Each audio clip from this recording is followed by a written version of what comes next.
aikana, eli siitä voitte sitten vedellä omia johtopäätöksiään siitä, kuinka kova kaveri on tämä mies, joka tuulettaa tuttuun tyyliin voittoon. Tulee hyppy siinä, noin. Se on siinä, voisi todeta. Michael Schumacher korkeammalle korokkeelle, vierelleen Fernando Alonso ja Felipe Massa. Hyvät naiset ja herrat, kansallishymnien aika.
Näin on soitettu Saksan ja Italian kansallishymnit ja Michael Schumacherin voitojuhlat ovat valmiit hetken kuluttua alkavan. Ensin kuitenkin palkintojen jako. Voittaja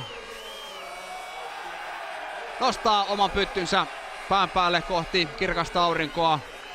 Näin on varmasti juhlansa ansainnut Jean Todt, toteaa oman suuren poikansa jälleen kerran ottaneen tuon kaikkein kirkkaimman pystin ja varmasti myöskin Ross Brawn mielellään tuon viime kauden jälkeen näitä voimisteluliikkeitä tuolla palkintopallilla suorittaa. Kakkoseksi tänään Fernando Alonso, joka hyvin tietää sen, että tämä riittää hänelle MM-sarjan kärkipaikan säilyttämiseen. Jälleen kerran Alonsolla on se tilanne, että hän pystyy ajamaan vähän konservatiivisemmalla taktiikalla kuin muut. Toki se, että Michael Schumacher on noussut mukaan tuohon taisteluun, tarkoittaa, että vähän pitää Renaultkin ruveta miettimään sitä, että pitääkö entistä enemmän keskittyä sitten tuohon voittokamppailuun. Toki tänäänkin se oli pielestä kiinni ja Felipe Massa myöskin kolmantena tänään tuolla palkintokorokkeella ja varmasti tyytyväinen mies, nuori brasilialaiskuljettaja. Ja näiden herrojen mietteitä kuulemme siis hetken kuluttua lehdistötilaisuudessa, kun nyt on champagnejuhlan aika, jonka jälkeen kuljettajat siirtyvät kansainvälisen lehdistön tentattavaksi.